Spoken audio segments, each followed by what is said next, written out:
Hello everyone and welcome to Wrestling Ramblings Southwest. My name is Terry Speller, I am the Wrestling Superfan. Last week saw two great shows.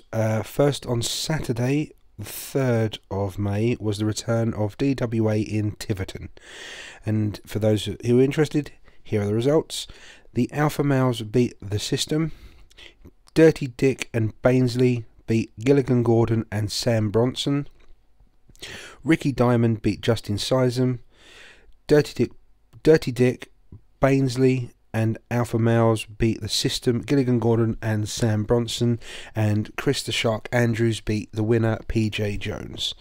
I am sorry I can't go into more detail, but unfortunately I missed this show, and this is all the information I was able to get. But yeah, so hopefully there'll be another DWA show, and if there is, I will hopefully be able to make it to that one if I'm not booked for something else at the time. Then there was the huge, and I mean huge, 5th anniversary show from PWA at the Plymouth Guildhall. Now, I won't go into every single match and result, as this can all be seen on our live review page on our WordPress site.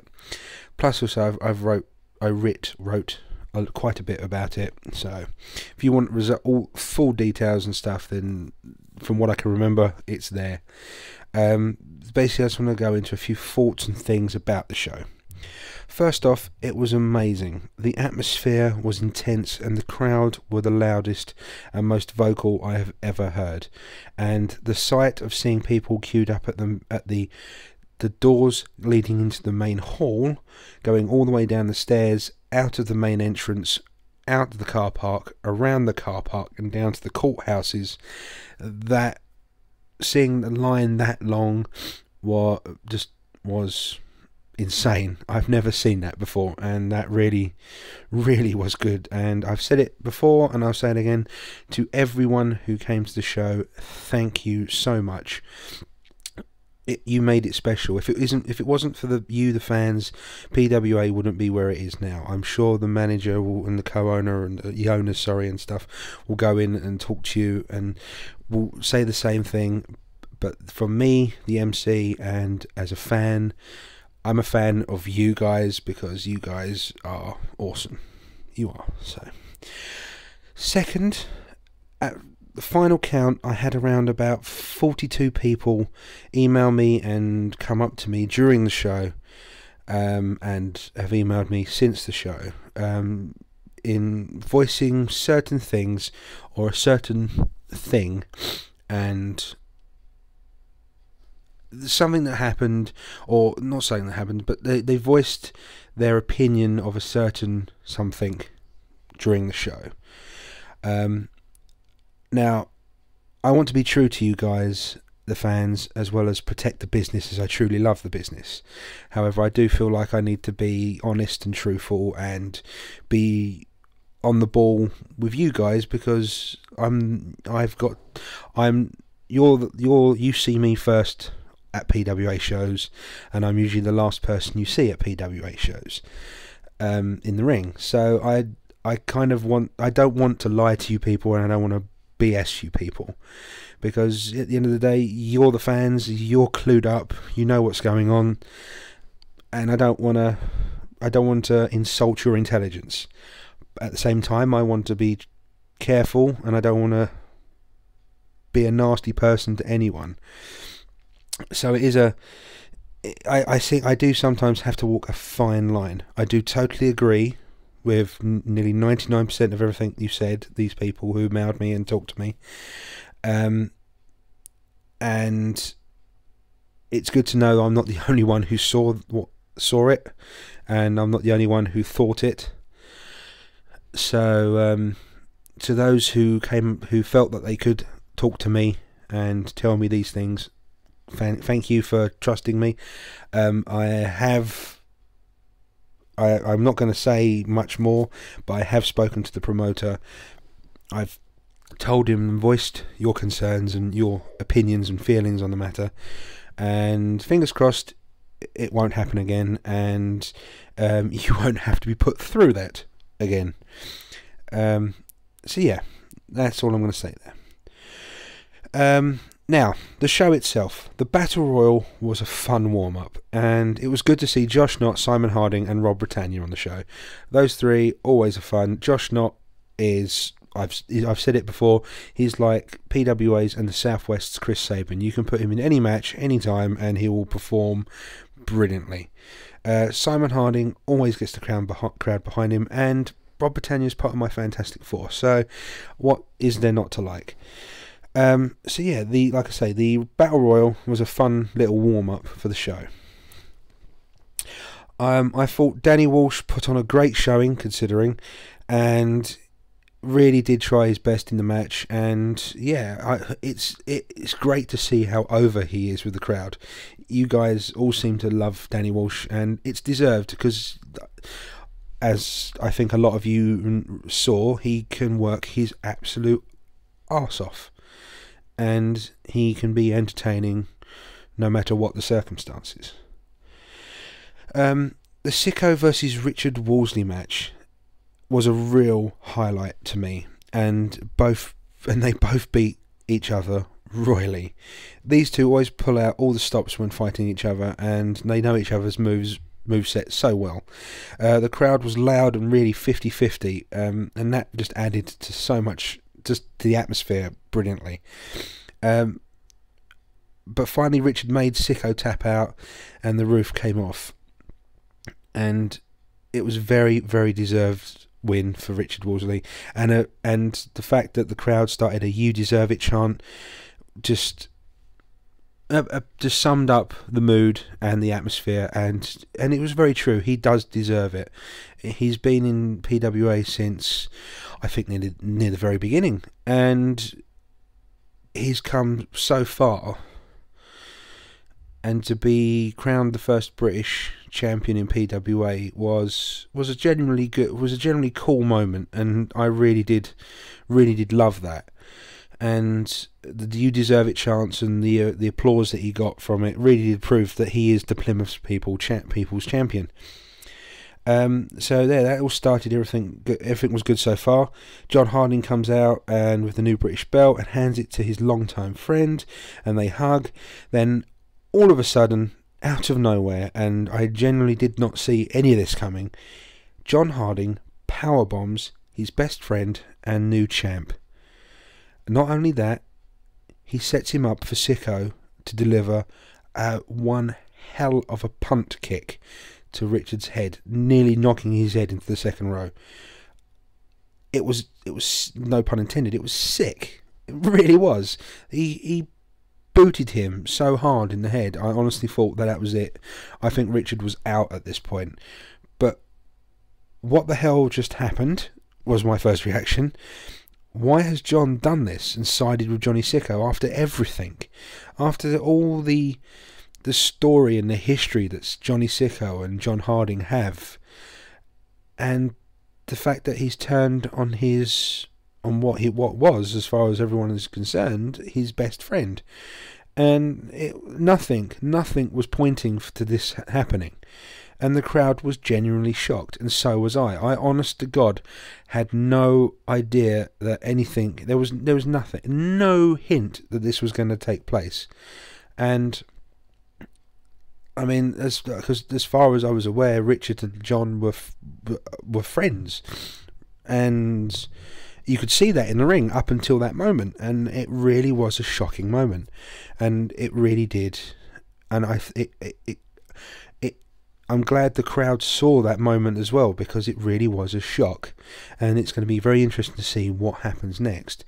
I'm hopefully in the near future going to have an interview with Richard Wolseley, because I want to hear his thoughts on this, and the fact that is he still the champion, because John Harding took the belt with him. So is Richard Wolseley the champion? As far as we're aware, as far as I'm concerned, he still was the champion, because he made Sicko tap out, he won the match, he got handed the belt. We shall see, and hopefully with the interview I do might clear some up. I'll try and get an interview with John Harding if the boss man will let me. We shall see. So yeah, that's all coming up in the future, hopefully, and hopefully we'll get some answers, because hopefully most of you want to know what the hell's going on and where's this going. Sorry. Now, on other notes, is it just me, or does Justin Sysum just have one setting? And that setting is full speed. The guy is like the Duracell bunny. He is just constantly on go. You see him get in the ring, and he's literally a blur. It's great to see. He is just a ball of energy, and he's infectious. But yeah, is it just me, or am I the only one who sees this? Also, Darren Xavier just has the ability to connect with the crowd. Most of all, the kids. He is the master of this, and he is so over. It's untrue. Caleb Kane and Tyler Hawk is a real good mix as a tag team. They are devious, conniving, and manipulative. That's the Caleb Kane side of things. At the same time, the technical, high-flying, and sheer, let's be honest, he's one of my Fantastic Four, brilliance of Tyler Hawk. The mix of the old school NWA Hammerlock style coupled with this hard-hitting Japanese tech, high-flying mix that Tyler Hawk brings is such a good blend that they really are unstoppable. And with that edge of cheating and conniving that Kalen brings to the table, they are pretty much unstoppable. And the only way I think you're going to be able to get one over on these guys is if you have 2 or 3 referees in the ring at once, because they are quick and they are clever and they are smart. I have heard and I saw overwhelmingly the match of the night in your eyes was Gunner versus Chris Andrews.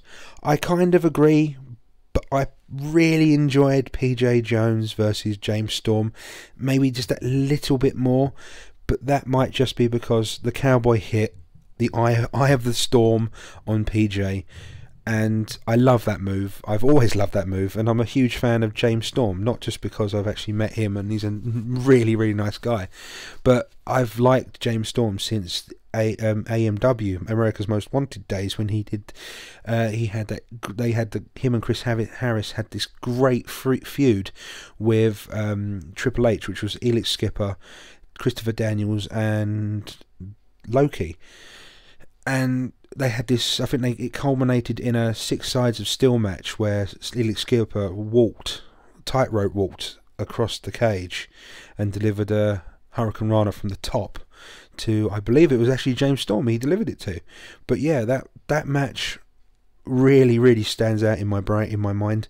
And yeah, I've been a fan of I was a fan of AMW, America's Most Wanted, AMW, and then it went into Beer Money. But I've always been a fan of James Storm. I liked Chris Harris, but for some bizarre reason, and I spoke to James Storm about this as well, Chris Harris just seems to have dropped off the radar. He doesn't seem to be wrestling anymore. And yeah, I must admit, I do miss Chris Harris being in wrestling, because I did enjoy him. I didn't enjoy the Brendan Walker side of Chris Harris when he was in WWE, but I did enjoy Chris Harris when he was in TNA. Right. I can't go into details about the UK Dominator and Steve Prince match because, as I've stated in the review, I was not there to watch it. And that was because I was doing backstage stuff at the time. I think I was running around trying to figure out and trying to find out what was going on and what to do next, kind of thing. However, I did catch UK Dominator basically beating down the Soldier Boy at the very end, throwing the UK Best in the UK Shield down, and I believe now, pardon me, he's challenging for the British title. I think that's the title he really wants, and it just leads more questions into, even though Richard Worsley has won the title, it seems like he's going to have an uphill battle, not only to get the title back, but also to keep it. So it's going to be interesting to see what happens here. Then the match of the very end, the main event of the whole night was Eddie Ryan versus the champion Chris Marvel. And even after everything that came before them that night, they still shined through and stood out, in my opinion. and Eddie regained the title, and I really enjoyed the whole match. They worked the arena, the stadium, the arena. They worked everything. They worked the hall. They worked the crowd. They moved around. They used everything that was at their disposal, and it was a really fun, true main event style match. It had that big match feel, and it was a lot of emotion involved, and it was a really solid, good, genuinely fun match. And I enjoyed it, and I enjoyed the whole match so much I was even jumping out of my chair. And after the match, Chris Marvel grabbed the mic and he told the fans he was leaving PWA.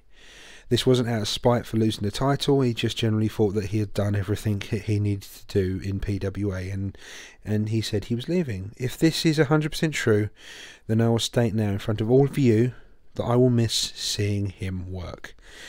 Yes, I go on about my Fantastic Four, but I generally mean it when I say he is one of the best and most entertaining wrestlers, along with Danny Walsh, Rob Britannia, and Tyler Hawk, that I have seen. And if he has gone from PWA, it will truly be a loss to this sport.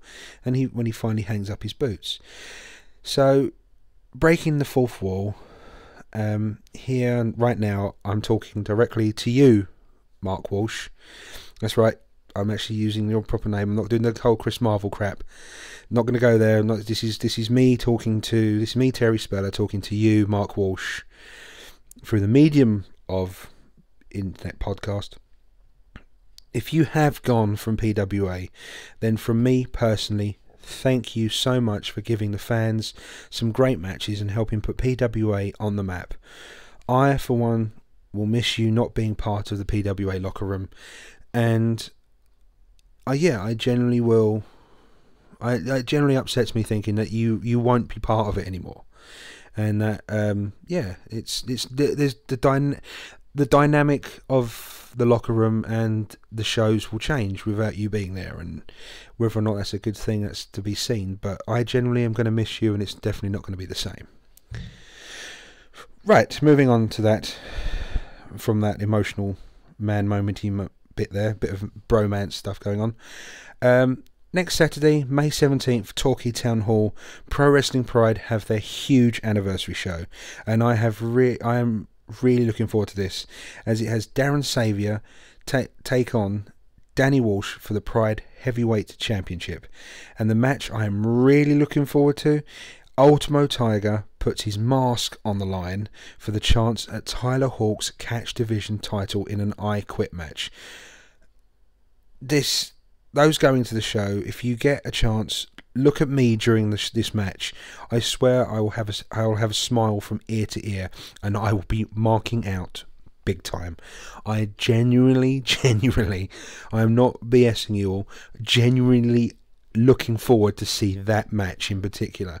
I am really excited about seeing that. I'm more excited about seeing this match than I was actually seeing WrestleMania 30. I genuinely am really looking forward to that. You've also got halftime dance act by the Voodoo Dolls, as well as live music from Six Claw Paw. Also just announced is the return of Joel Redman. After spending 2 years in WWE's NXT and as a tag champ there, he will be on the show. But why he's there and what he's after is anyone's guess. You'll just have to come along and see and find out. So, May 17th, Torquay Town Hall. Go to www.prowrestlingpride.com for more information and for ticket details. So there you go. This has been Wrestling Ramblings Southwest. Like I say, I haven't gone into loads and loads of detail about the PWA show because I did that on the other in the review. And I don't want to bore you by talking about it all over again when you can just read it. Also, back to the subject of those who talk to me and voice their opinion over certain things. Again, thank you for trusting me and coming to me with your your opinions and thoughts. I appreciate that, and yes, I have passed those on to the guy in charge and the people who are relevant. So what comes of that, we shall see. If nothing comes of it, please don't blame me, because I don't have any say or any power.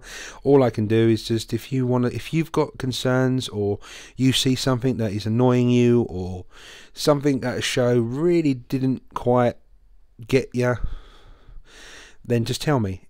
You know, because at the end of the day, all these shows are for you. If there's something that you don't like, or someone you don't like, or something that happened, or something like, or anything, tell us. If you don't tell us, we don't know, and it'll just carry on being spiraling out of control and getting crapper. If you tell us, then I can pass it on, and hopefully the guys in charge will take that on board and think, well, this is, the fans are talking, let's do what the fans want. We shall see. Hope so. Fingers crossed, something will come of it. So yes, if you're in the Torquay area, or not in the Torquay area but still want to come and see a good show, then please come to Torquay Town Hall May 17th for the Pride show. I'm the MC there, and it's going to be fun. So yeah, I hope to see you all there. If I don't, I hope to speak to you all again soon. Until next time, I'm Terry Speller. Take care, and bye for now.